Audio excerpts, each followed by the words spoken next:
Good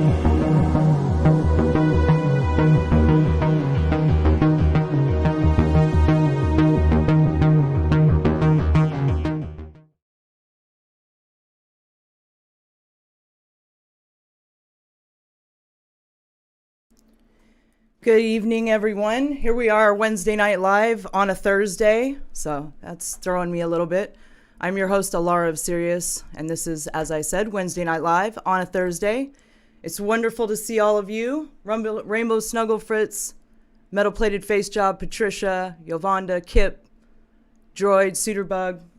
I have Foxhole pulled up too over here, so I can see Foxhole, Aurelius Locke, Christine. Yeah, so hello D Live, hello YouTube, hello Foxhole. It's great to be here with you guys. I have a wonderful guest on tonight. This is going to be a fantastic conversation. I already know. Mr. John Paul Rice. Hi, John. Hello, Alara. How are you?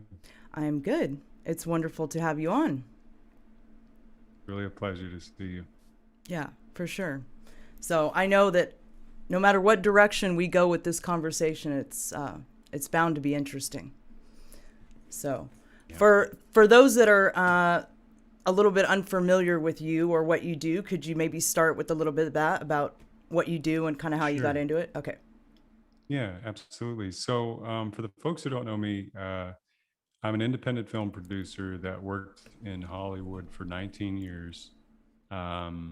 I made 6 independent feature films on my own. When I started in Hollywood, I was an actor.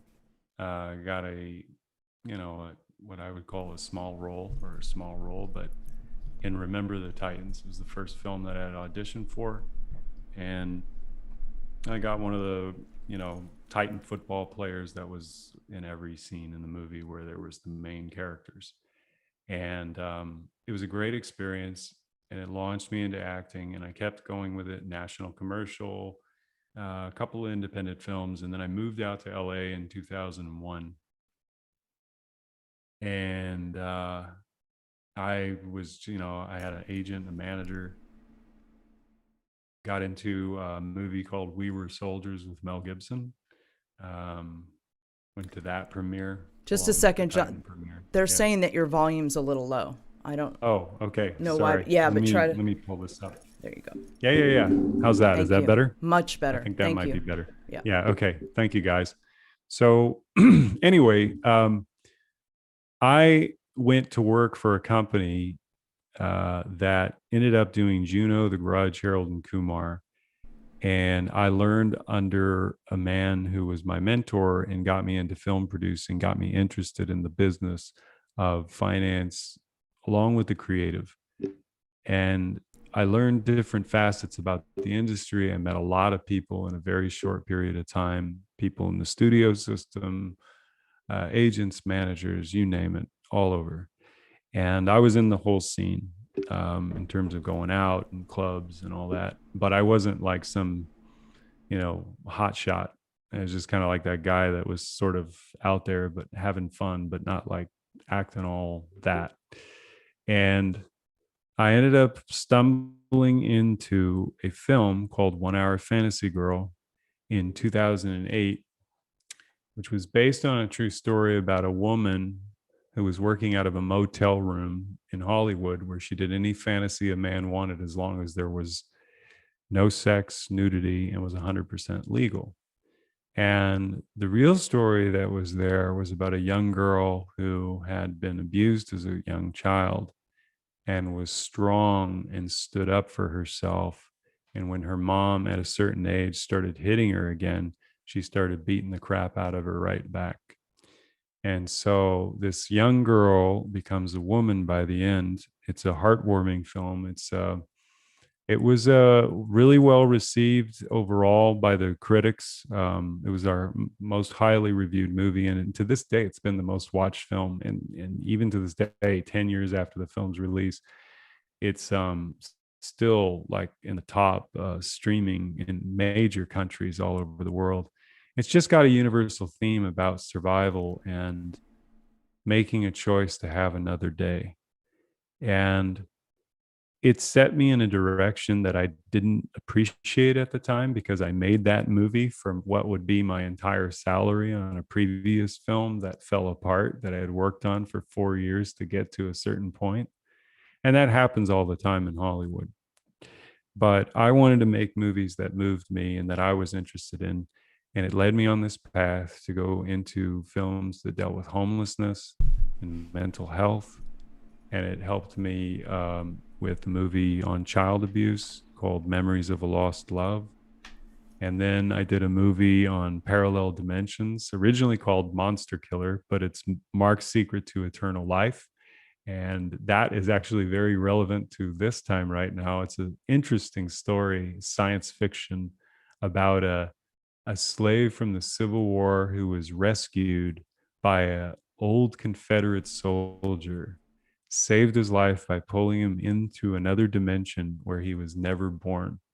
And every year he teaches him to absorb the life essence of people that he kills. And every year there's going to be a woman that falls in love with him, and she's going to get sick and die a terrible death. So at the end of that year, in order for him to survive, he does a mercy killing so that she doesn't die in pain. And then he can keep living. And Whoa. he's been doing this for over 150 years. And he meets this boy who is dying of a tumor, and he's able to reach into the other dimension and pull him in.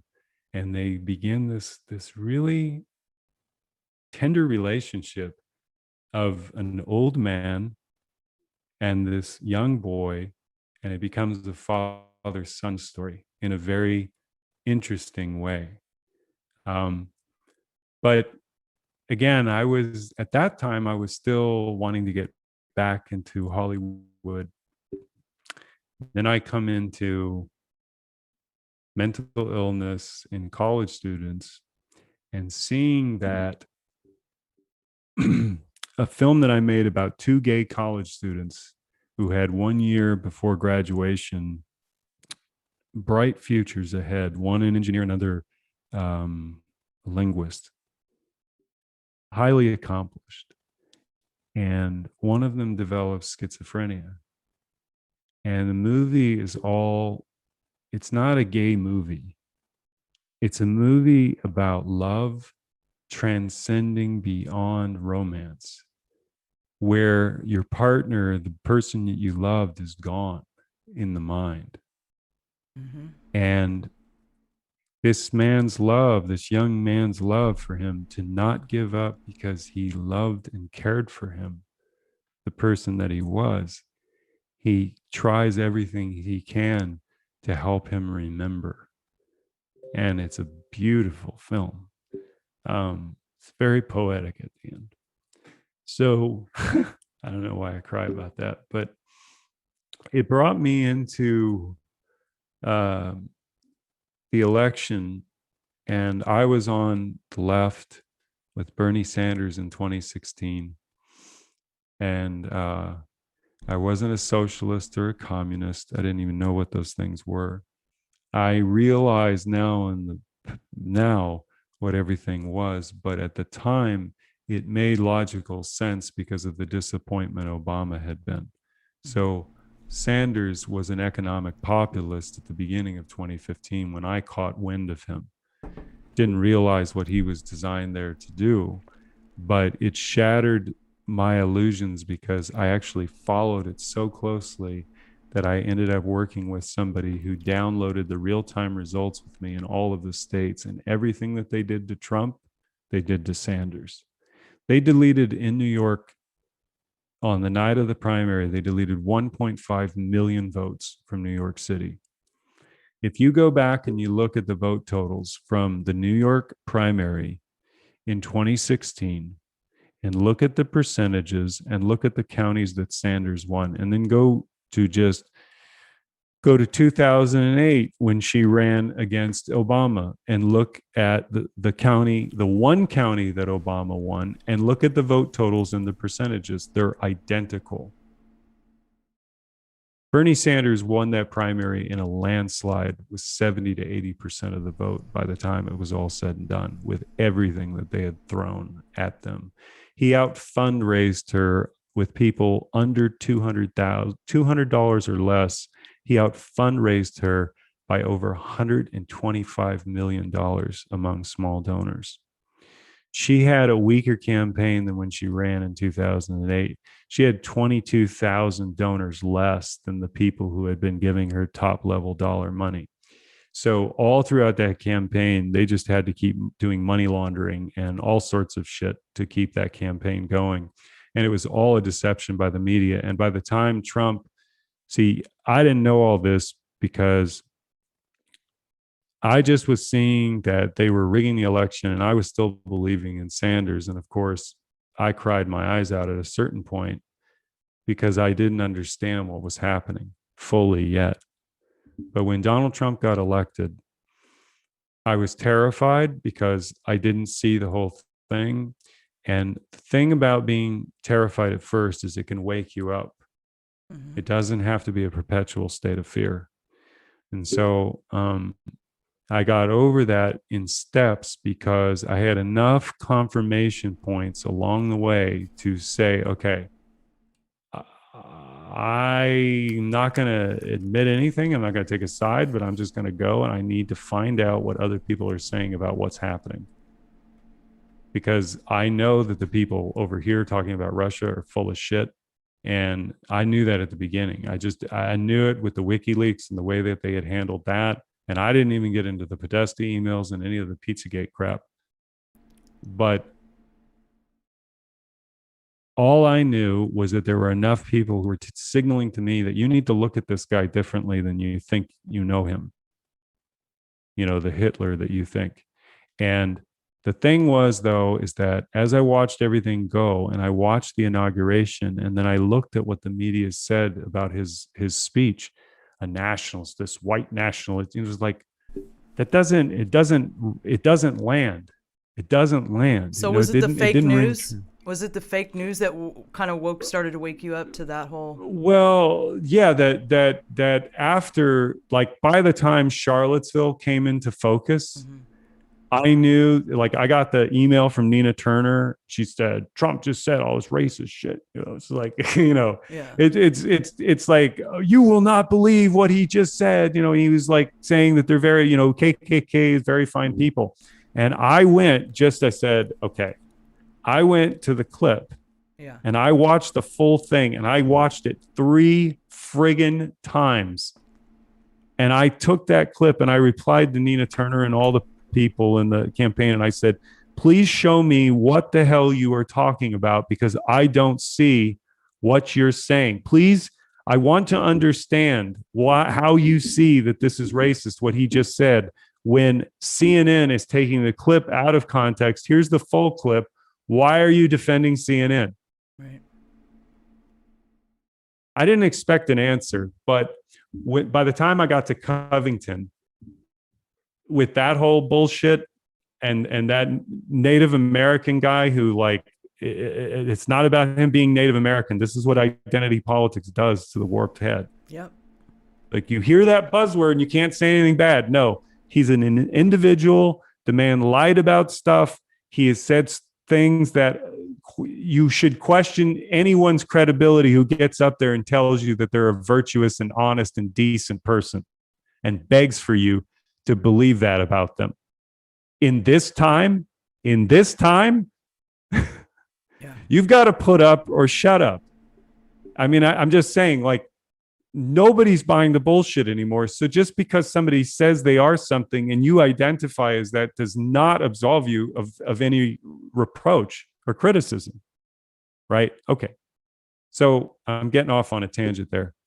But the whole 2017 experience took me into human trafficking of children, for which nobody brought to me and no one hired, you know, said, you got to do a movie on this. I found it through a series of things. Robert David Steele, some early testimonies, reports. Then I got into police reports. Then I got into books. Then I got into timelines and survivors, SRA, and then I found Ronald Bernard. And in 2017, Ronald Bernard had a 5-part series that was published. He didn't himself do it. It was some Dutch television or media group. And I watched the first 2 right away. I could read the authenticity coming off of him. Yeah. I could feel he was telling the truth. And it was consistent with what I was learning. And it was consistent with the people I was starting to connect with that were in these higher orders, not necessarily like, like a Rolodex of whistleblowers, just like people who have actually done the work and were starting to point me in directions to what ultimately led to a higher purpose and meaning in life. Right. One that I did not have access to before. A state of mind and spirit that was a evolution process, but it was a turn. And let me say something about, the universe and energy. Energy, frequency, and vibration.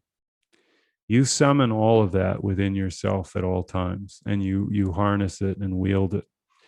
And what I have seen as a trajectory, and we can get into this maybe if it's necessary, but my life as a child was very, it had a lot of darkness.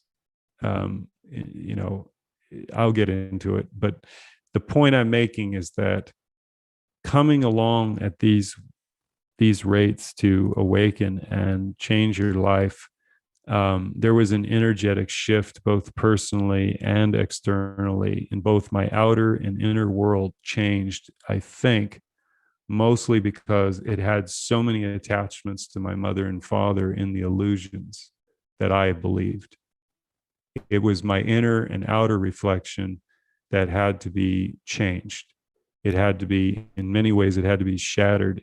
And this high level trauma time that we're all kind of living through in different ways, experiencing vastly different, but with similar emotions, is it awoken most of that unconscious trauma in people energetically. These last 4 years, there has never been more information like created with this energy in such a short period of time.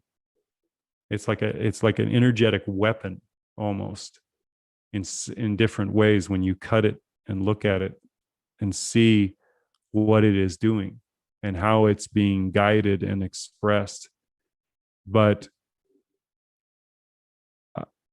I guess the human trafficking issue with a child's voice, to get to that point, was not knowing fully well what I was doing in 2017. I didn't know the depth of my industry yet. I knew that there were many, many problems there because I could begin to draw upon my experiences and see from a different point of view than I had held before, because my point of view before was ignorance, not willful, but ignorance, not seeing these bigger forces at work going on. And not even having to believe that until having those forces in me change and seeing that create a new time in me, a new space and place inside that emerged from the heart of a child. And A Child's Voice, for anyone who hasn't seen it, is not a movie about, you're not going to learn about all the details of the human trafficking rings. It's not what that movie is. That's a documentary. This is a movie about broken people.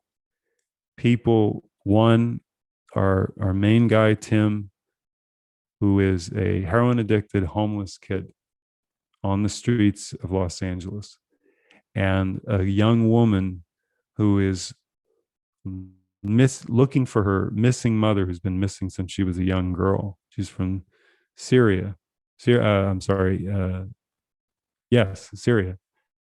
And she's in the United States in LA, and she's living with a boyfriend who started kidnapping kids and selling them.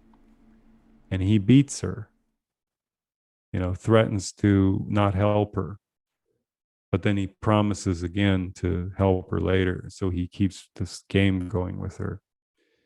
And this movie is where a child is sacrificed. We put the satanic element in this movie because when we learned about what they do and why they do it, when you're an artist, things grab you and you don't let them go because they're inconvenient for people to learn.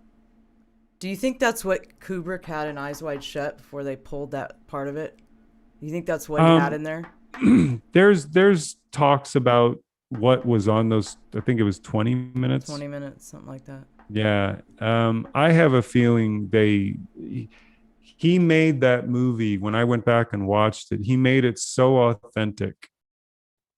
I would not be surprised that, I mean, people forget, maybe, who don't remember, when it came out, they had to censor most of the, when he was walking through the sex scenes. Yeah, they had to house. put like they had to CGI, or back then whatever they did, to mask a lot of the things because he was showing full-blown nudity and penetration. I mean, not like a porn, but yeah, it was a little bit more graphic than just simulation. Right. And he definitely understood the dangers and the risks that Cruise's character was in, because the way he directed that scene with him at the pool table with that, I forgot the name of that guy. There was just so much, like there is so many intentional things that this man did, and he did it in Dr. Strangelove too. I mean, it was the same, different mechanics, but the same, like, here it is. Here's how insane these people are. Here's how they do these insane games of, like, basically, where you're like looking around going, these are the leaders. Where are the men? Where are the men? Yeah. You've got people who are like literally contemplating wars and planning all this shit, and they are just acting like insane people in positions of power. And anyway, you know how it goes. It's you have to be able to, in the long term, you have to be able to defend what is true.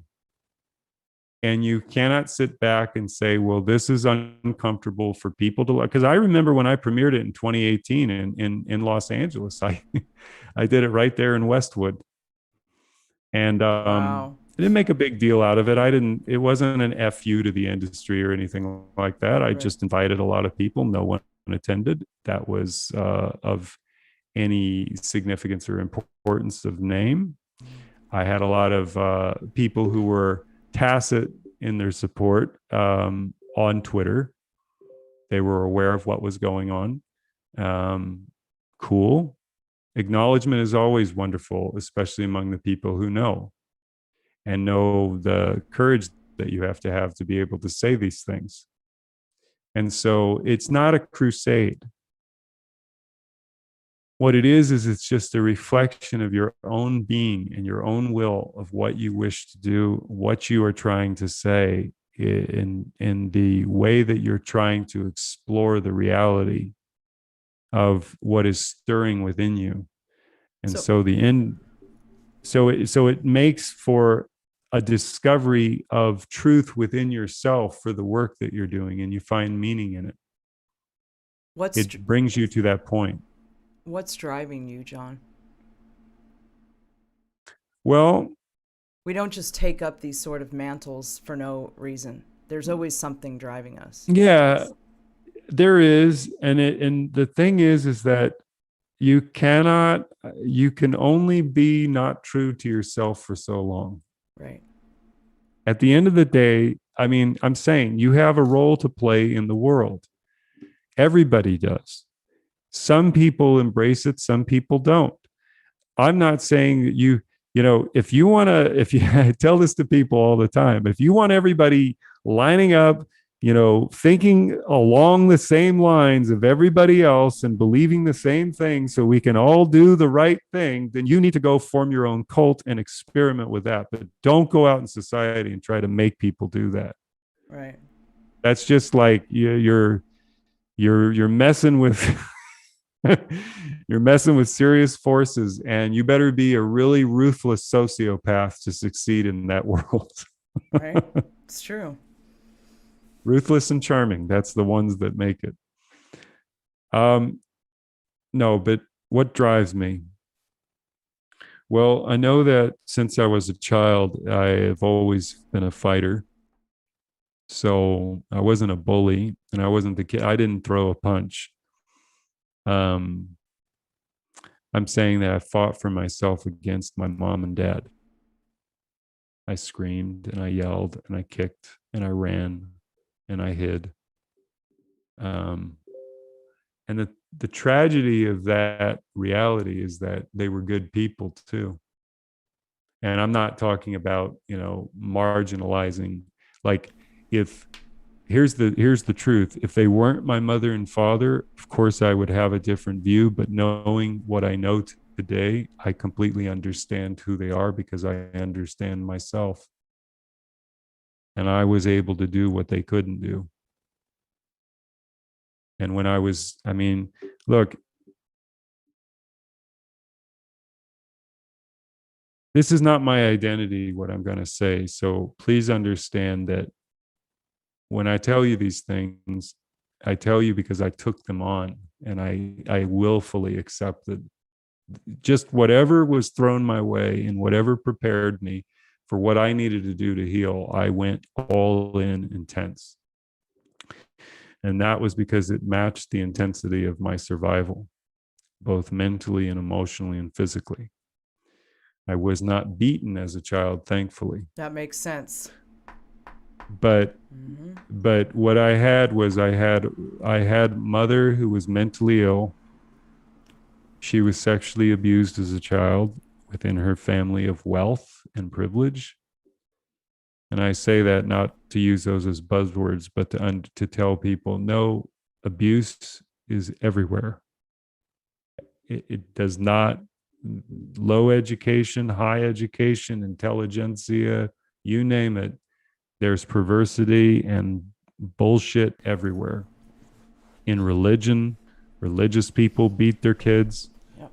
There was today in the news, this man and woman that created a church, and everybody thought, I just blow past the headlines because I just know it's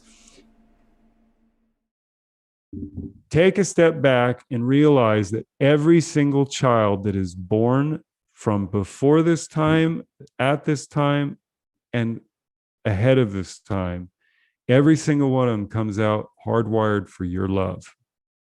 That's it. It's pure consciousness. It's the closest thing we have to God in matter, of a live, living baby. That is pure love. It feels everything that you send to it, mentally, physically, emotionally, verbally, the very being that you are, the environment that it is in. It's when they say it's a sponge, the entire body is pulsating. It's in a hypnotic, psychedelic state compared to where we are relative right now. So that child, when it's born, has what is called, and I really want to carefully define this for people because most people hear these words and they have a certain idea about them. There's a thing called healthy narcissism. Healthy narcissism. And what that is when the child is born, within the first hour, it could differentiate and attach between the vocal cords and the vibrations of the mother and the father. But what most people forget is that even though the child's eyes are open and even though they're not focused, as the child grows up in that first year to year and a half, it does not see that its mother and father are separate from it. It believes that the mom and dad are entities as part of it. In other words, they're God. And God is there to take care of this child. God is there to love this child. God is there to clean this child. God is there to feed this child. God is there to give love to this child and care and nurturing to this child, because the child can't do it themselves. That's healthy narcissism. It needs your attention to live. And these are experiments. You can go back dozens of years, back in the 20th century, where they did studies where babies that were not held died later in life, shortly thereafter or years after. Like, they did experiments on babies where they were in the nursery and they were given minimal touching, the basic care, sanitation, like very clinical. And then they had these other ones that they loved and nurtured and, sang to and all that stuff. They lived healthy lives, because your body at that time is so resonant and so alive and so opening up its program. It's the subconscious mind. It's 100% programmable for the first 7 years of its life. So everything that mommy and daddy do is attached and going right into that child. Every word that you're saying is sacred and is hard, laying down, foundations of track in the brain for what their reality, their perception of reality will be explored as in childhood. Here's the thing, though, and this is the real danger and why people do stupid things and hurt themselves, and why we hurt each other. Because that child, no matter what that parent does to it, will still love its mother and father no matter what it does to that child. Because kids can be burned, kids can be cut, they can be beaten, they can have all sorts of things happen to them. The child wants to live not by its own will, but by the being that it is, the divine being that it's born with all of its energy, will banish that knowledge from its mind because it cannot reconcile that its mother and father could hurt it. Right. Otherwise, it'll kill itself because it believes it'll die. And a child, if it has anger and rage, that will be pushed aside as well for a future date to be paid. It's a bill that will come due. And what we're witnessing right now is the bill that's coming due. Because for all of our unconscious behavior, which, let's just say, our unconsciousness allows for evil and darkness to persist unaware of itself, unaware that human trafficking is going on, unaware that there are pedophiles in our institutions, unaware that child abuse is what creates the pedophile, unaware that we have a hypersexualized materialist culture that is amplifying all of this satanic energy with narcissism and the language of virtue and the language of diversity and the language of equality. It's a satanic ritual. And there are millions of people that don't see this because they have the cognitive dissonance, which begins in childhood, where you have mommy and daddy love me, but they also hurt me. And both can't be true. This is why you have Stockholm Syndrome. Because they can't believe that Bill Clinton, who spoke at the DNC after it was learned about Epstein and his relation, that those people don't make the connection. They just don't. They don't. And it's not about right versus left. It's about awareness. And this is the thing. You can't go around unplugging people simultaneously. Like, You mean from the Matrix? that's yes, because you could disrupt things that are so deeply entrenched. Like, in other words, can you make somebody believe something that they don't believe? Like, can you force your will onto someone and make them change to the way you see things and agree with you by force? No, in my I mean, experience, you have to plant a seed, and the seed has to come. It has to grow in its own timetable. that's right. Yeah. So our job now is to plant as many seeds as possible, because what is coming, we can talk about it. I don't know the specifics and what's certain. All I know is I know what energies are out there, what these people are trying to do. We all know what they want to do. So it's not like, well, let's guess, let's theorize about, we know if they've spelled it out for years. The question is, can they? Will they? And if we do nothing, yes, they will. Because even as they F up, as they are right now, 2 months out of the gate globally, it's not about a guessing game of where things going to go, and then that determines what I'm going to do. Because there are bigger forces at work than are going on. What I had to do was I had to let go of all of my illusions and get out of this right-left paradigm, going on my phone every day, going on social media, posting about all the shit that was going on, what people needed to look at, what was important, where we need to go, how you need to be outraged. Now you need to have an opinion about a billionaire with 2 millionaires from the royal family and spend an entire day and a night talking about it and creating memes. I'm as guilty as anybody about all of it. Okay? So I come here not as, some saint.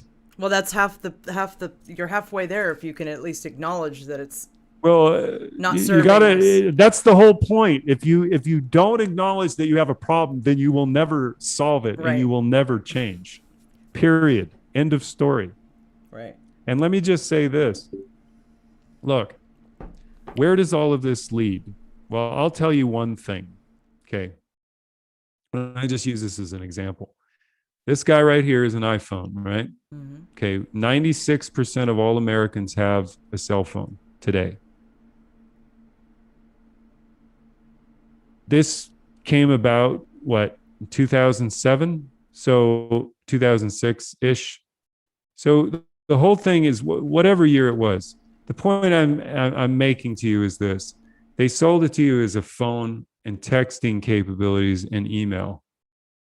And if they had come to you on the day that they launched this product and said, our 10-year plan is for us to gather all sorts of data on you, including your health and your breathing and your respiratory and your distance and your GPS and your text messages and all the phone conversations and voicemails, all the porn you look at, all the different things that you click on. And we're actually running AI on this baby. So we're tracking it and profiling you along with 26,000 other data points that are on Facebook alone and 15,000 data points that are on each of your non-Facebook friends in your contacts that we've already laid down track on to plot your behavior. And we're starting to learn more and more about you. And we've got 10-year head start on you. And we now, with deep fakes and all this other fun stuff, we can have a field day at creating whatever reality we want about you to the rest of the world. And we've got access to all your videos. And if you think fake news is a bitch, wait until you're the one who has fake news done on you and you become an overnight sensation in the way that you didn't want to, because you said too much against the people that don't like you saying the things that you're saying about them that are truthful, because it disrupts their power play. So if they had told you all of that, nobody would be buying this shit. Right. So at a certain point, I think I will too have to break that courtship, because now they're doing facial recognition. And according to Dr. Carrie Maher, God, I'm messing that one up. Dr. Carrie Made, Carrie Made. I'm going to say it right. I had her on my show. That little health app on your phone is recording all sorts of shit and sending it off. Yep. And they're doing this like this is phase one. You should listen to all the stuff they have.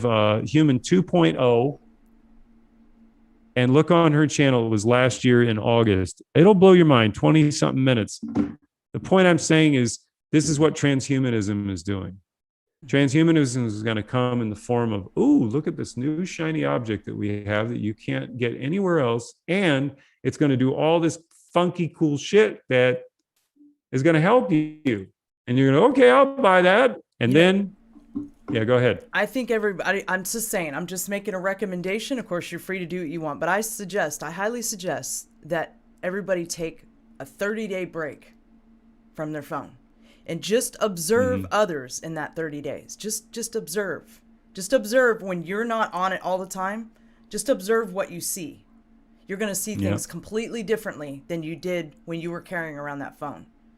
And you'll start to see the enslavement process happening in real time. And it'll scare you to the point where, I challenge you to 30 days, don't carry the phone with you. Don't of course we have emergencies. We need a phone. Not everybody can run out and get a flip phone, but I implore you to just put it down for 30 days and see what you notice and what you perceive without being attached. We're all attached to the phones. I still have a smartphone even though I don't use it. Why? Because I need it for certain apps that I can't use on my computer. Right. But I try to make a concerted effort to not be strung out on the flip phone because I know what it's doing to us. Yeah, don't feed that monster. No. It's rewiring your brain. Facebook, Google, all of them. Thank No. Thank you to the super chats. I'm sorry, guys. I kind of wrapped up in the conversation. Thank you, Paula. Thank you, Christina. Love. Sorry. No, it's not your fault. Thank you, Our Cloaked Unseen World. And thank you, Robert. Thanks a lot, you guys. Paula says, you guys are awesome. This channel rocks. Let me see if I missed any of the other messages here. Sorry, guys. Sure. Okay. Our Cloaked Unseen World. I have proof Voynich manuscript equals Matrix blueprint. That's interesting. And let's see what Robert said here. I can't find it. That's okay. We'll keep going. So anyway, yeah, that the smartphone topic it gets really deep, and well, it's just a way of wiring our brains to prime them for the next iteration. That's where you guys have to look at. It's concepts that they're sowing into humanity that evolve over time, and they manifest into different products materially that will be used in ways that are beneficial, have a lot of benefit, but you are literally giving your freedoms away more and more. Well, see, here's the thing. If they're going to offer you something and it's a solution, they've already planned it out. They are not going, hey guys, we thought it was a great idea. Like, let's do it. It's pre-planned. Industries have, I mean, we're talking about patents, tens of millions of dollars invested in infrastructure to make sure that these things go according to the way they've all been promised to everyone who's invested in them. That's the reality of it. When that doctor on my show, I strongly not right now while we're talking, but I strongly recommend people go over to No Restrictions on Foxhole and look at my interview with her. She tells you everything that these people were cheering. These are corporations that were cheering about having greater control over their employees, greater control over your access to your health records. I'm trying to wake up as many progressives if I can on the show, on anybody's show, to just say, listen, guys, wake the F up. Stop playing this stupid effing game with your government, thinking that they're going to do anything that they offer to you was right by you. You're like, we just got to keep pushing. We just got to keep. It's like, no, they don't give a shit about you. Take George Carlin's advice and jettison your ass out of the political discord and stop listening to all these people. I'm saying this because there is just so much belief that something can come, something can change, that you have to let go of. I have like multiple thoughts rushing in. Help me back up. Hold on. I lost my train of thought. Help me back up for a second, because I was 10 seconds into it and then I I was lost my going to train of thought. catapult a different direction, so you don't want to ask me Okay, that let's go in a different direction. I'll send you in a whole. Well, this is since we're talking about transhumanism. Let's have a talk. I don't want to preach about all this stuff. Well, no, we love your preaching, John. You have a lot of valuable information. You're a great speaker. Yeah, but I'm going to have a discussion. You're a friend, and you're good, and let's.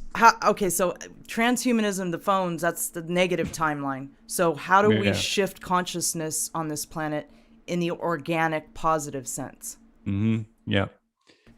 So there's a lot of. Now, I'm going to be very positive about this, but I look at it this way. For all the folks talking about ascension and 5D and all of that, yes, you are watching with the other trajectory of reality occurring in front of you. Yes, you could potentially ascend from that. But here's what I would strongly recommend for those who are willing to take it on. The darkness that we are in right now and facing going forward came from everything that happened long ago before now. It's been an evolution and a manifestation. In other words, it didn't just suddenly appear. It's been with us for as long as you have gone into it. I have gone into it hundreds, if not thousands of years. Doesn't matter the names, the players. We're here right now. We're here for this show, and we've got a choice. And for me, I'm looking at it going, okay, you want to be truly awakened. Here's the moment where you're going to find who's awakened and who's not. I mean, I'm not making this as an issue, as a challenge to anybody. What I'm saying is that awakening to the realities of what's going on in the world has been our assignment as it exists right now, because you are living in a time and an era of history where the manifestation of evil is going to evolve and unfold in front of you. And you're going to see it on a mass-produced scale like you've never seen it before. And when I say this to people, I know they don't see it, but there's an undercurrent. See, all these agendas are rolling forward because they know psychologically where they're going to lead everyone. And so, like, I can tell you, like, right now, as a microcosm, it's like Black Lives Matter is being led into occult, satanic witchcraft. Right. And they have podcasts out there right now catering to woke peoples, talking to them about getting in touch with their spirituality and having witches on their show. Why do they call themselves woke? I hear this all the time, this term woke for these people, and I don't understand. I think it's an overused word. It's just that they feel, here's what it is. The people in that space are narcissistic to their core. In the face of facts, where it concerns humanity. In other words, here's what happens. When you lack love in life, you measure your worth in many different forms, some of which, especially among the intellectual class or the intelligentsia, or those who think highly of themselves by virtue of whatever artificial measurement, their victimization or their accomplishments and achievements.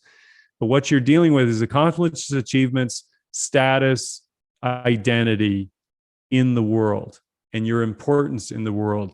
So what that is essentially you are susceptible to false idols because you're not secure enough within yourself. In other words, you're seeking a leader or a savior to come and rescue you or fix these problems. But here's the point, though. This is the turning point. If you have to find an enemy in order to justify your position, you have problems. You have psychological and emotional problems. In other words, if you have to stake your position in opposition of someone else and that gives it energy. What you're doing is you're actually engaged in what they do, the same weaponization they do in identity politics, which is to create two opposing forces that are going to go to battle against each other over, in this case, in identity politics, a non-issue. Right? It's not really an issue until the media says it's an issue. It's not really an issue till our politicians start talking about it. It's not really an issue till our corporations start having HR and marketing departments signal that it's an issue and that we got to do something about it. So, point I'm making is that that woke whatever is a narcissistic position, because it's basically telling everybody else, unless you think like I do, you're wrong. Okay. Or you're an ignorant fool, or you're like, I've come across these people on the political left where, I'm not kidding you, you could be the coolest person or the nicest person to them, and then all of a sudden they know anything about you that does not fit their comport to their worldview. For the folks that are tolerant and supposedly, you know what I'm saying? They're supposedly tolerant people. Mm-hmm. They're the least tolerant people, right, among others who are not like them. So I looked at the energy that's out there, and it's not just on the left. Narcissistic personality disorder, which according to her sister, Meghan Markle, is this self-importance of living by virtue that everyone needs to know. I mean, I'm doing it as an exaggeration, but it's like, right, you hold these opinions of trans rights or whatever the hell it is as you're being inclusive of people, and really the problem is that they don't realize they're surrounded by a satanic anti-human agenda. And so it's the craziest thing, but they used Donald Trump correctly as the boogeyman for 4 years to scare the holy shit out of all of the people on the left back into the arms of their perpetrators, literally in the arms of pedophiles, and voting for them, and pedophile enablers, and a pedophile enabling industry. Because of Donald Trump. So, not him, but what the media made of him and used him as an energetic weapon to scare and terrorize people 24/7 in the media for 4 years, 4.5, 5 years. And it emotionally imprinted and took people's traumas and weaponized them. And they made it with righteousness and virtue. I mean, that's how you could have, what I tell people is look, forget the messaging, forget all of the backstory of Black Lives Matter and who founded it. And I mean, it's all important, don't get me wrong, but don't get lost in the detail of that. When you can have a summer of protest and people feeling like marching for hundreds of days around the country in different cities, and telling everybody, they're for justice, and if no justice, no peace. Okay, I get all the chance to get all of it, but I'm saying the core message is that they want justice, and they're righteous in their position, and that righteous position cost $2 billion in property damages to maintain for a summer. So when you have that kind of energy out there in righteousness with that kind of violence, it's summoning that energy. It's bringing out that energy. It's narcissistic energy that is being broadcast into all of these people who have been traumatized and abused. And so every enemy that the media can create for them allows them to maintain their position of where they are in life. And as long as that illusion continues to be maintained, where there is always a foe to go after, what's going to happen is this: for everybody who believes in that bullshit and gives it energy, like let's just say AOC says something dumb, You going, tweeting about it, sharing it with your friends, being outraged about it, giving any kind of energy emotionally or thought to it, beyond it coming down to she's cutting out your next paycheck and meal. Shut that shit off, because you're making it real. You're giving it reality by your resistance, your attachment, or your judgment of it. You are allowing these people to live rent-free in your head, and you need to be a good landlord for once and evict them, because they're not paying you enough to put their bullshit and keep it in there while you sleep. And then you got to wake up with that shit the next day. We do it to ourselves, but now that you've heard it, the only reason why you need to listen to anything that these people are doing is to just know where they need it, where you need to move away from. Anything that they tell you, everything that they tell you, you do the exact opposite. Because the monster that they serve is greed, period. And I know people have different theories about where this is going and what's going to happen. I don't know, but I'm telling you again, maybe we have to keep going through this ritual several more times before people understand. Guys, we have 8 million people that just went into poverty from last year in this country, and 150 million people worldwide are drifting into extreme poverty because of last year and all the momentum from before, but last year accelerated it.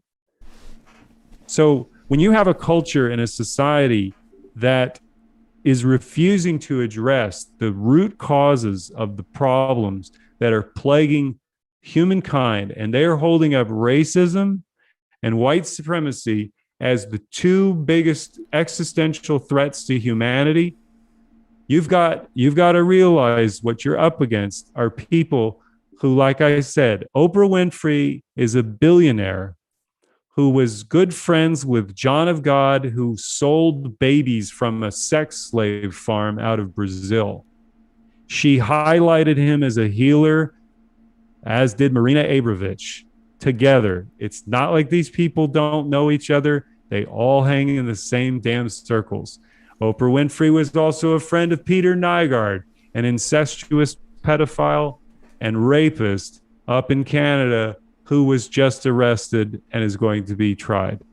She was also a friend of Harvey Weinstein, who Michelle Obama praised as her best friend, a good friend in front of everybody, while Whoopi Goldberg sitting behind her. This was on C-SPAN. She also allowed her daughter, if that is, but I'm not here to question things, she allowed her daughter to go intern at Weinstein's company. Now, I'm just asking anybody with a brain cell out there, you have Secret Service and you have access to every intelligence agency in the world. And you also have a telephone, and you could pick up a freaking telephone and make a phone call out to LA to do a background check. Is Harvey Weinstein a good person? Is he have a stellar reputation in Hollywood? Because I want to send my daughter to the best production studio that I possibly can, because I'm paying top dollar for her education. And is Harvey Weinstein? I'm being, it's obvious at this point. You know what you're doing. So when you have Oprah up there with two royals, and they're human beings too, I assume, but when these are millionaires who are talking as though the problems that they live are like you and I, and that their white baby is going to experience racism. This is how insane this show is getting. And it's going to get worse if you let it fuck with you, because they're going to continue to maintain their position. They have nowhere to go. They're not going to say, surprise. It's not going to be like Scooby-Doo, where, you unmask them and the guy says, and I would have gotten away with it if it hadn't been for you. No, these people are going to F you to the end as far as they're concerned. They don't like any of us. And they're really that self-important in their world, too. They really are. That's They really they really think of themselves yeah. as being like visionaries. Um, this is all ego driven. This is all ego driven. This is egoic energy on an infinite level, and only the best ones they put on television to see. Like Ellen, like everything you learned about Ellen, and forget what you think about Ellen now. And oh, I hate her. Okay, Ellen had a brand that was bought and sold, and people tuned in to get, and it was the exact opposite of who she is. Yeah. She's not a one off, guys. They turn that camera off. You have no freaking clue who you have just heard from. None. And this is the thing I try to educate people. Go look up the 10 laws of the subconscious mind on YouTube before they take it down. They've got multiple videos of it. And you should watch and just absorb and understand how your subconscious mind controls 95% of all the thoughts you think throughout the day. Every word that comes out of your mouth, everything you think has already been thought and said before, and it's just now coming out now, like what I'm saying. And That's why it's garbage in, garbage out. Literally everything. right, Everything you put yes, in. and you are a quantum computing machine. You need to start looking at yourself as a temple. Your body is a temple. Yes. It has sacred geometry, it has sacred resonance, it has frequency, energy, and vibration that is of a healing level beyond all things that the world. Let me just tell you this, okay? There's this thing called the Vatican. They're their own country in Italy, and they've been involved in crimes against children, such to the point that they've paid out over $2 billion in just the cases that have been able to make it into court and been settled. Do you think for one effing moment those people are going to tell you what your true power is? You want to tell me that pedophiles, people who molest, rape, and torture children are going to let you know about your magnificence and your preciousness and your relation to your creator and what you are spiritually in the real sense? Hell effing no. They're not. Don't sit there and believe it. And let me tell you, most of the other big mega churches are also controlled, if not all of them. They are influenced one way or the other. When you have Christian churches going out there with programs to get their parishioner or their parishioners, the people that turn out for church by the thousands to go get the vaccine, they're all encouraging them to go get the vaccine. So, and let me just say, the vaccine is not a vaccine, by the way. And people should look up Craig Venter, look up his name, find out who he is, because Craig, according to Carrie, Dr. Carrie Madej, this man has more plans for us than we know. And he's made it very clear what his intentions are. And when I told people about Jeffrey Epstein and being involved with edge.org, right, which was not a secret, that was open source information. I was just saying it in that video. I said, go look at that article. This is a guy who's a New York Times best-selling author writing, quote, "Indeed, human beings are among the most useless of all creatures in the animal kingdom when we are at our youngest years. In our youngest years, we are among the most useless of all creatures in the animal kingdom." How do you That spell was a his name? The chat's asking how I'm to gonna spell go. his name. Let me find Craig Venter. Now he wasn't the one who wrote that, but he's a part of these people. Craig Venter. Let me see that. Craig. Hold on. Craig, like, yeah, CraigVenter.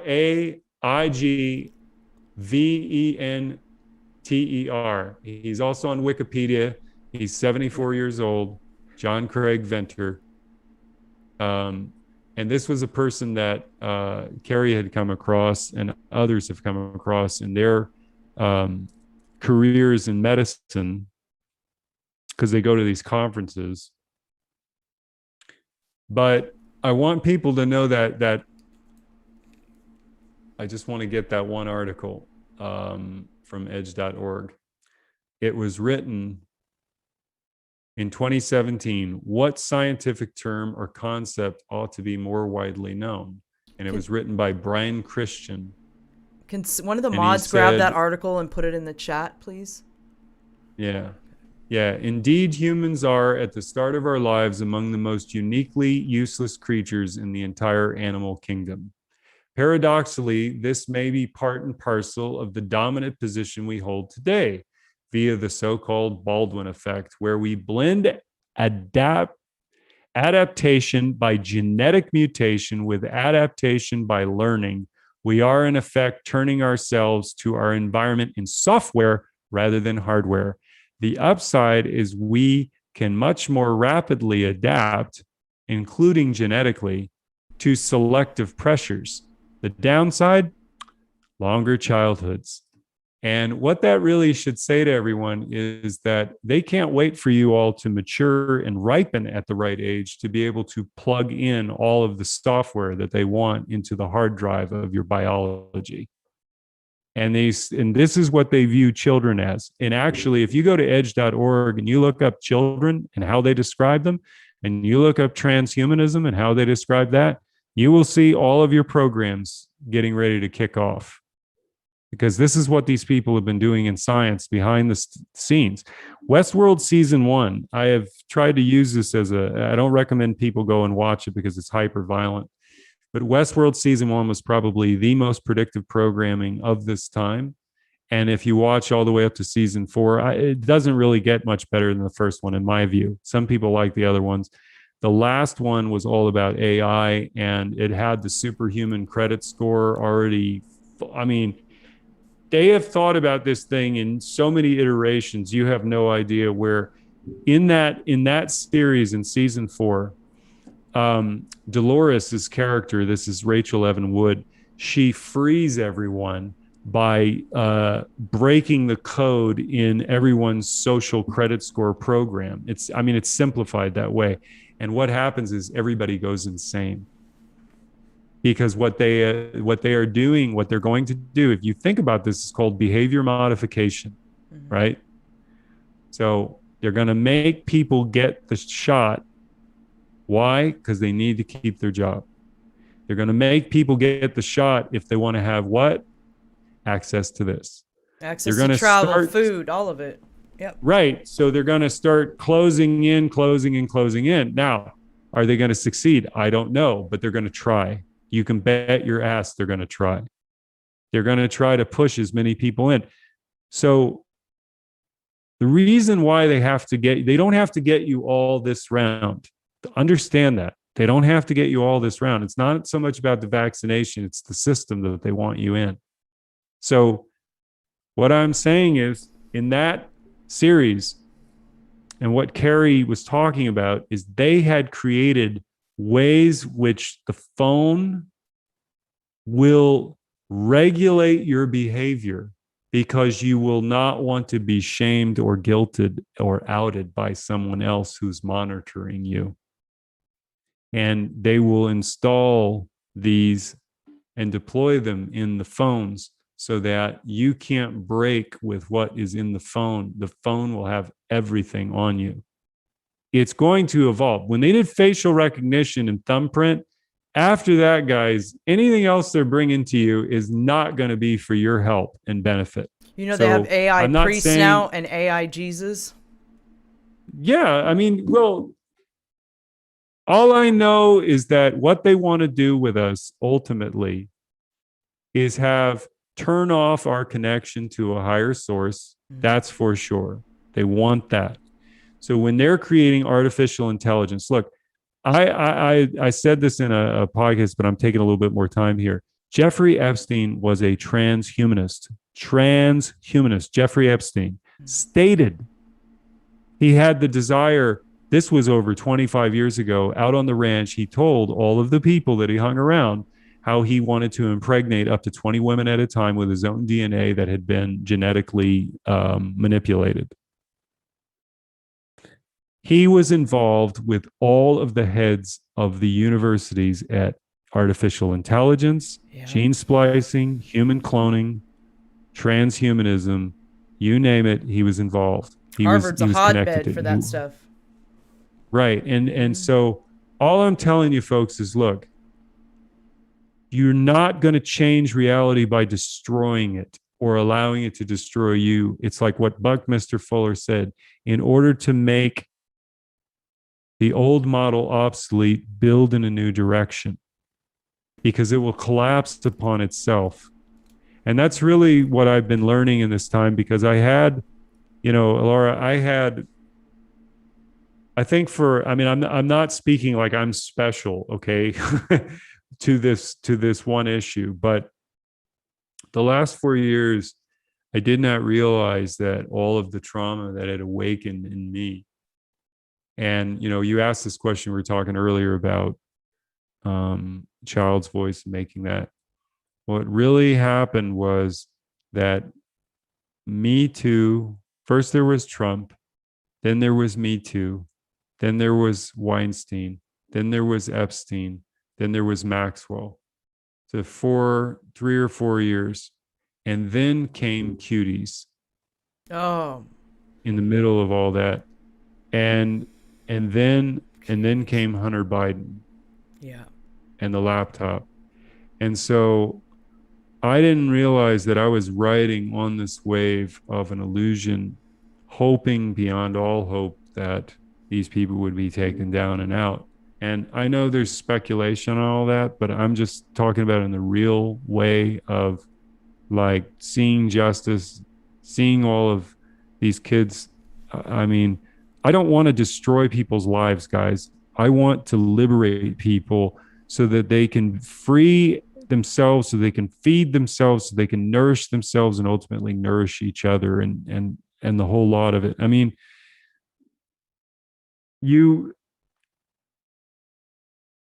what I'm saying is that if we're going to wait around for something to happen, then nothing is going to happen in our lives.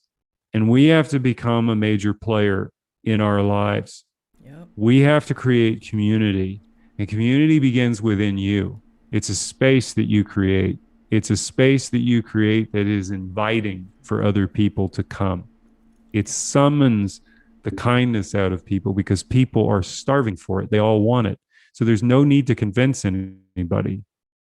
You create community with those who can hear you, those who can feel you, those who can see you, those who have at least a sane perspective in terms of understanding your reality. You don't have to agree with any of it, in fact, because the reality of life is that you don't connect on one dimension of agreement. The truth of the matter is that in the totality of everything, we've all had to face ourselves a little bit more. In these last 4 years, we've all had to face ourselves a little bit more, and we've resisted in many cases. Because I look at it this way. For all the darkness that you could point out and lay down in clear terms of a marker, know that there is an equal and opposite point in the light that exists that is even greater. They're just pointing you down in the mud, in the dirt. But if you give it energy, if you give it time and get down in there with it, it will take you in. That will be your reality. And you don't know what's possible when you summon that within yourself to not surrender, but also not fight so hard to take on this whole damn thing. Right.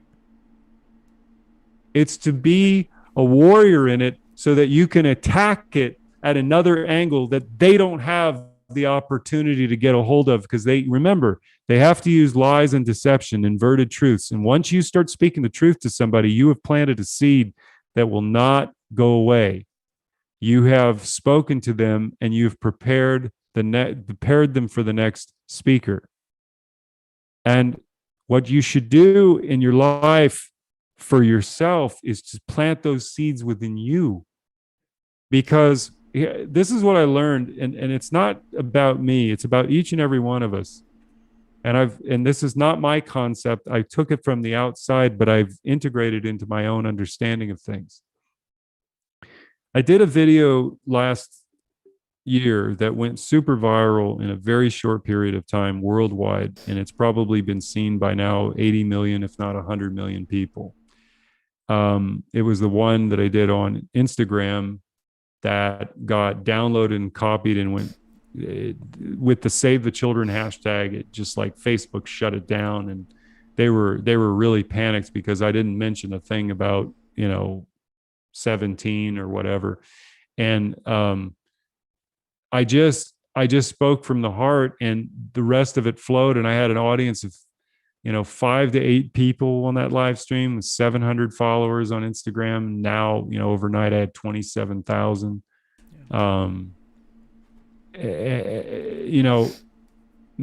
Thousands of messages coming in from all over the world. And what it told me was to have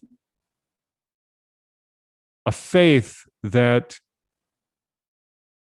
it's going somewhere. And I didn't intend any of that to happen. It just happened. But it struck a chord and it changed trajectories in people's lives. I had a man who writes to me and says, I will never look at my children the same way ever again. I had a woman who was 55, something like that, said, I had been struggling with depression, hating my life. I've always wanted to die, and I've been looking for a reason recently to live. And seeing your video, that EFT, I'm just going to take it and I'm going to go and do it. I had another lady who had no followers whatsoever and says, I'm going to share that video every day that I can, no matter what I can do. And it reminded me of my business partner reminded me of this is the poor woman with 2 pieces of copper, that Jesus said she gave everything. I bet that felt better than any paycheck you've ever gotten in your entire life, huh? Yeah, you just don't know. Like what I'm trying to say to you all is you have the power here and in here and in here. This energy, frequency, and vibration resonates beyond dimensions seen and unseen. And, I'm telling you that there is, from all accounts, that I am not that I am anybody special. I am not. John Paul Rice is a figure who is, yes, I stepped into it, you could say, but he's a terribly flawed human being who lived a very harsh life in his mind, for which he was a prisoner of for so very long, and has only begun to liberate himself. And so why I'm telling you this is because I can tell you these things because I see all of it in myself too. I see the complexity. Like, people talk about spirituality, but I'm just going to tell you just a very key thing about healing. I've talked about my child abuse before, and my dad left me when I was 4. And I grew up having to eventually have surgery on my rear end when I was 20. It was due to an anal fissure that had occurred when I was a child. And my father didn't really care about me. I wasn't much of a factor in his life, but for some reason I kept wanting to be around him, even as a child. And when I came back to him in the middle of 2000s, I had all of this pent up anger and hatred for him. And I was really seeking an answer to resolve my childhood with him because I had no access to it. I didn't even know about all the trauma at the time. But my family kept a lot of secrets, and I eventually figured them out. So what I'm telling you is I went on a journey to heal that part of myself by reading Alice Miller's books, Drama of the Gifted Child, For Your Own Good, and The Body Never Lies. And I had to face down my anger because I was becoming hateful of the world, and gave me insight to a lot of things once I reflected on it. But I was starting to hate the world, and I was starting to look for it, something to hate. And it had to do with the fact that there was something unconscious in me coming to the surface. And when I was reading Alice Miller's book, The Body Never Lies, in this passage, I immediately had an instantaneous thought and emotion shoot up to my brain. And I saw my father what he looked like when I was younger, tied up, gagged, bloodied. And I was there with 2 electrical cords, supercharged like car battery, ready to electrocute him and torture him to death. And I remember the look on my face in that image, all within a half a second. And I didn't run from it because I realized it was trying to tell me something. And that was the truth about my childhood and what had really actually happened, both not in story, but more so emotionally and physically and mentally. And I had access to all of my history. So I had to look at myself with new eyes. And I began that process 7, 8 years ago. But I want to share with you the reason why I bring that part of it up is because until I had honestly expressed my hatred that had been there for that whole time and put a face to it and a place to it, it was the first time I began to heal, because I no longer had to be in denial as to why it was there. I didn't have to make an excuse for it. And I didn't have to sit there and fight through all of the pain that I was feeling, because I now knew that it was because of what my dad had done to me. And it was up to me to figure it out and explore it and try and make sense of it and hopefully heal it. But it led me back to my father last year. And I had many spiritual experiences in the last 2 years. But what I was saying about what's important in this story is that I began to transform by allowing myself to feel that pain and cry my eyes out while I held my child and loved my child inside my heart. And it was a process, and it wasn't easy, and it came in steps. But it led me back to my father last Christmas to spend 5 days with him, which were the best 5 days I ever had with that man. And I loved him unconditionally. And I saw the beautiful child that he once was, not just in photos. I saw it in his essence.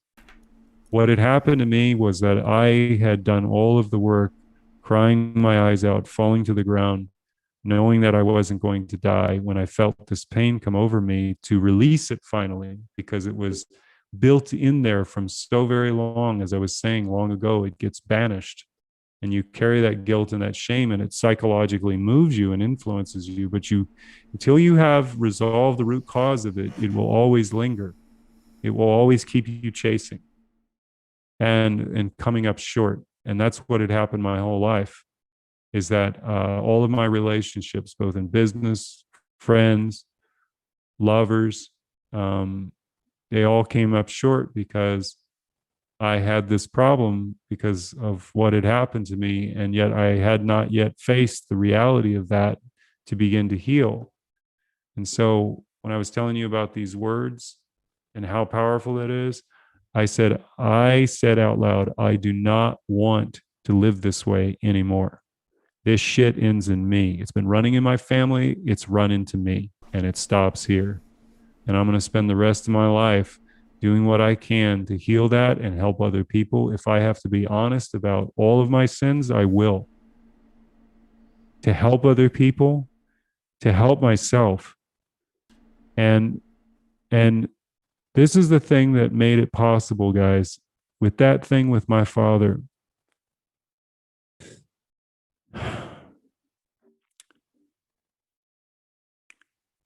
all I did was heal myself, and I forgave him without saying a word.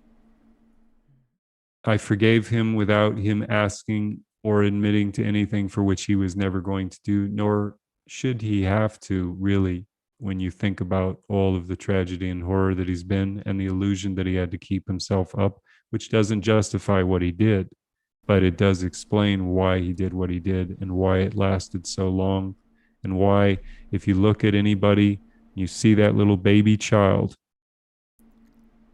and you realize he was a great athlete. He was an intelligent mind. He came from wealth. He went to Notre Dame.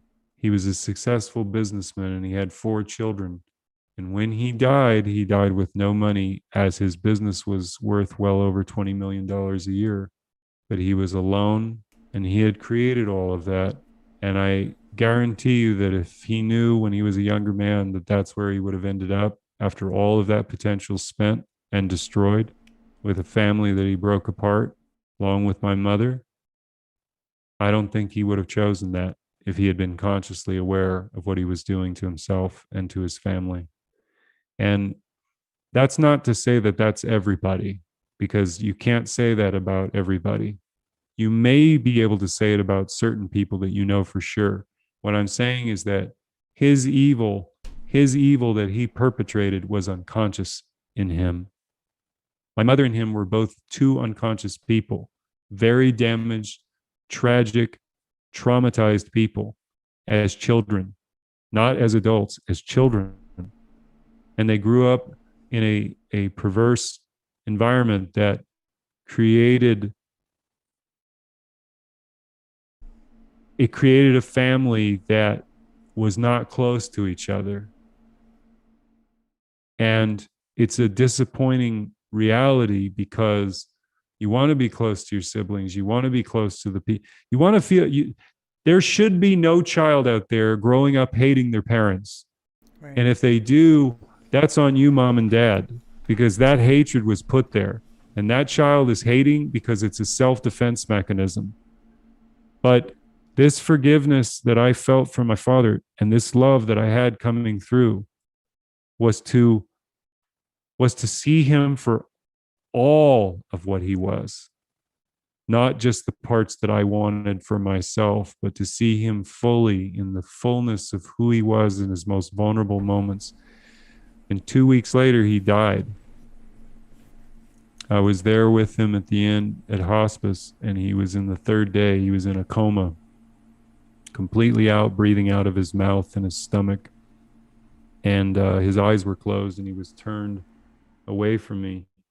And it was red and yellow underneath his eyes. And whole sequence of things that happened that day. But I can tell you what happened that was miraculous to me is that when he died, he opened his eyes and looked right at me, and his eyes were as clear as a baby. And he just looked at me as he passed. And that was it. I was holding his hand. And I tell you that story because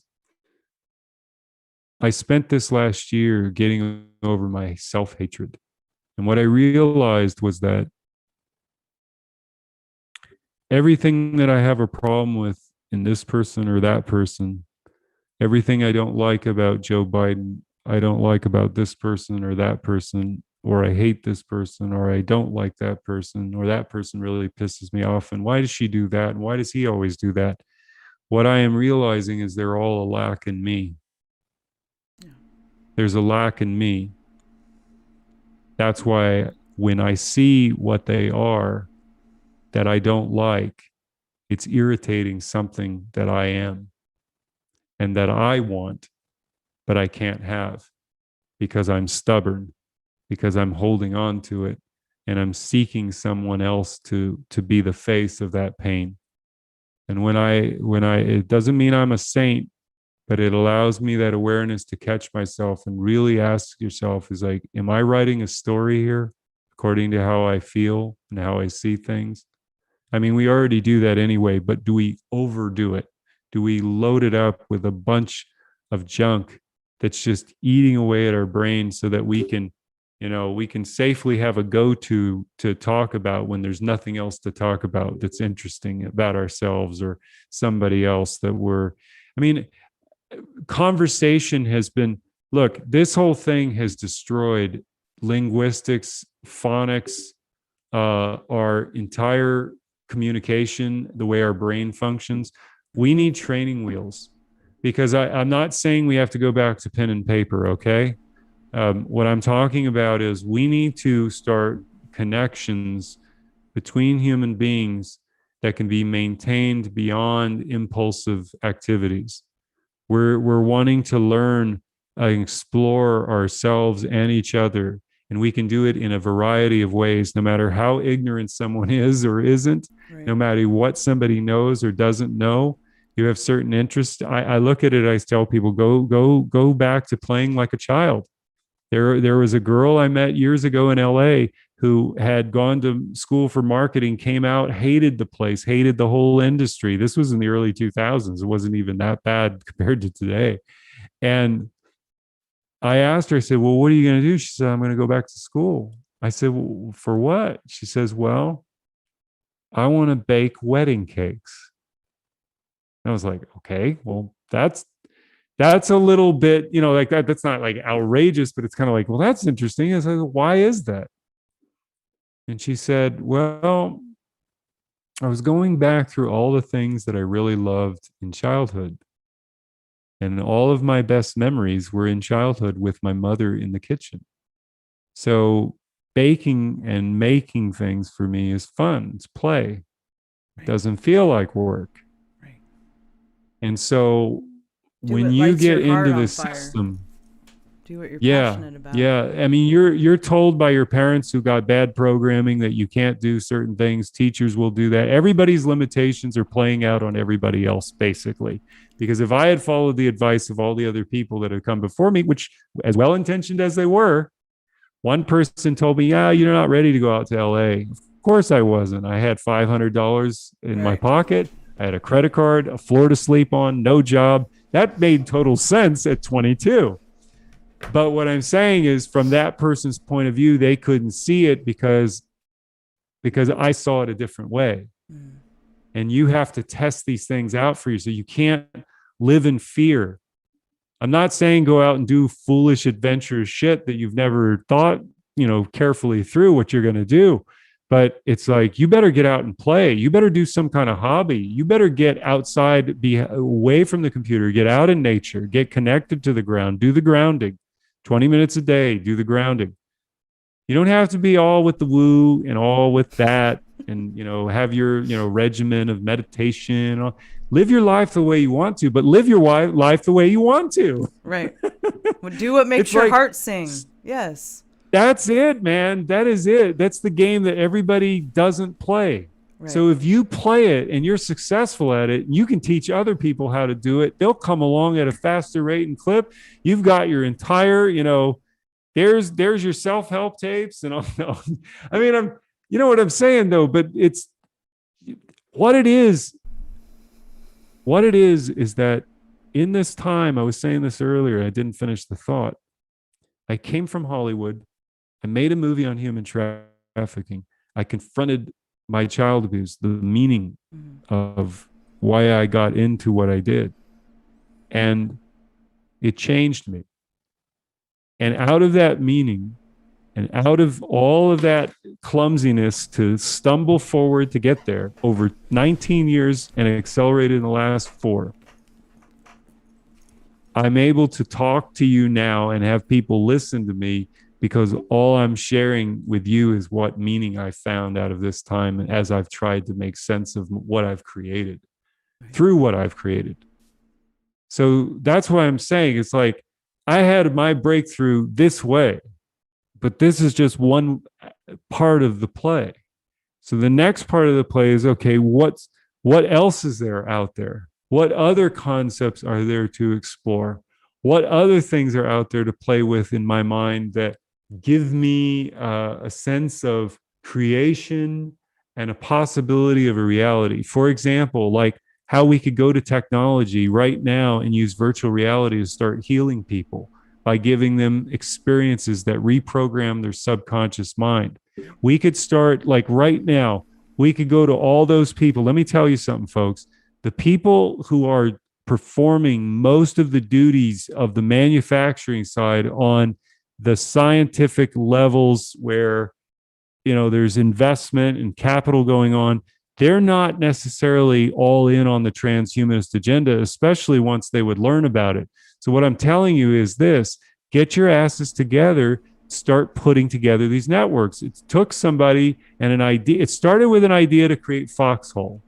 It started with an idea to create Edge of Wonder. It started with an idea to create Dauntless Dialogue. It started with an idea to create your podcast, started an idea to create my podcast. Here we are talking. We've created this space to have this conversation. It is not impossible, folks. You have to unlearn the shit that you've learned and get rid of the bad stuff in steps. It's not going to be like some Tony Robbins overnight sensation on a weekend that you just have an epiphany and it's all going to open up. It takes steps, it takes stumbling, it takes grace, and it takes patience and persistence, but it is not work. It's only work if you hate it. And if you're not ready for it, don't do it. But don't sit around and tell everybody else what they should be doing, because I'm going to tell you that this is not a finished, like the agendas are not set in stone that they can be accomplished. That's what I'm trying to get to people. It's like, look, if you're going to play in their world, you better know the rules of the game. But if you're going to go in there thinking you're going to stop them, you better understand you're going up against sociopaths, psychopaths, and narcissists of the most ruthless level. Right. And if you think that you can somehow walk in as Mr. Smith, go into Washington and solve all the problems by singing Kumbaya. I mean, I'm not diminishing. But what I'm saying, it's so big. It's their playground. It's what they've created. And it's all meant to be deconstructed and get smaller and smaller and smaller and smaller to make the world tighter and tighter and tighter and tighter in a digital space, because they need that. They can't afford the slaves to have different thoughts. Right. They can't. They just can't. Yeah. So whatever size and capacity it's going to be, let it be. Go create the world that you want to live in. And then all those that you truly say you care for who are currently programmed, the day that comes where the emotional courtship has been broken and they are now a new refugee, guess what? You've got a home waiting for them. You've got a life waiting for them that they've always wanted, that they could never have, because you've created the world in a time where you came truly alive, when all of this shit was going on and evil began to manifest in front of you. You were able to transcend your own suffering, your own trauma, to be able to find deeper meaning than the one that had been given to you by their world. And what kind of meaning you can create from that and give to other people is like food. It's gold. It's a deposit in the bank for their future. Every seed that you're planting, you're creating it yourself. You're not going around. It's not a battle of information war. It's this warrior in here.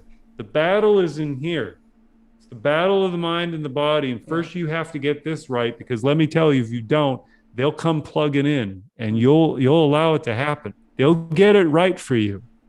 They will get it right for you. They will offer you something that you don't get right. So anyway, I know that's a long ass answer, but really very well put. We've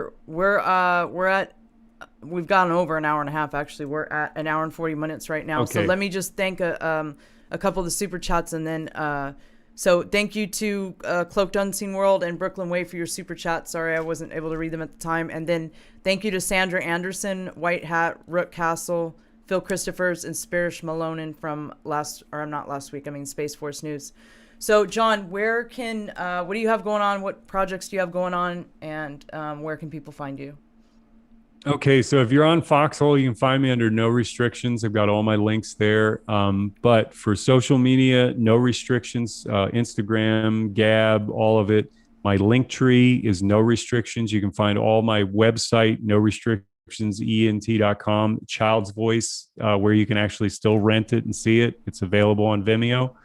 I am doing a project right now called Game Day, and we are doing a GoFundMe. If anybody, let me tell you something. This is a film that is going to be very special to this time. It's all about family. It's all about the infighting, but it's got a beautiful, beautiful, beautiful message. Like all of our films, even though I take you through some dark themes, this one is going to be very accessible. In fact, I would argue that a lot of women are going to love this movie, not because it caters to that issue, excuse me, but what it does do is it allows you the richness and fullness of people living their truest lives. These are Italian Americans from Philadelphia, and they all gather together on one day to watch the Philadelphia Eagles versus the Dallas Cowboys. And over 4 quarters, the food fights and bitter realizations spill over from the rivalry on TV into the family. And it's humorous like Little Miss Sunshine, and it's got beautiful, touching moments. It is a timely film, and we're going to be shooting that up in Philadelphia this April. So right now, the GoFundMe is out there for Game Day Movie. It's also under my name, John Paul Rice. If you want to contribute something, you are helping make a very good film that you will be a part of. And I will make sure that everybody, especially on Foxhole Nation, knows about this, because $20, $25, whatever it is, all those dollars are going into producing a quality film. And if you don't have that kind of money, I totally understand. You want to support us in any other way, share our movie, A Child's Voice. If you want to write a review, anything you can do, just help spread the word. And that's it. And I thank you so much, Alara, and I thank your audience. I can't wait to read the messages. I just really appreciate everything that you are. And we're going to have more conversations offline and I guess on, and I'm going to have you on my show. And then I'm going to interview the hell out of you so I can learn to shut up. No, we love, you're such a deep, well, I know I can speak for the chat too, because I've seen their comments pouring in, and they love to listen to you. They love your insight, and people love to listen to you. John, that's a gift. That's a gift, you know. Like I struggle to find, yeah. I have these deep thoughts, but I struggle to articulate the words sometimes, and it frustrates me. That it's such a gift, you know what I mean? And yeah, it's been an absolute pleasure having you on, and thank you to all the mods and everybody for joining us tonight. This has been a wonderful conversation, and I hope we have many more. Absolutely. Thank you so much. God bless you. Yeah, you too. All right. Good night, everybody. We'll see. Well, hold on. I guess see you for Space Force News on Sunday night, 6 p.m. Pacific, 9 p.m. Eastern. That'll be the next show. So good night, everyone. See you on Sunday.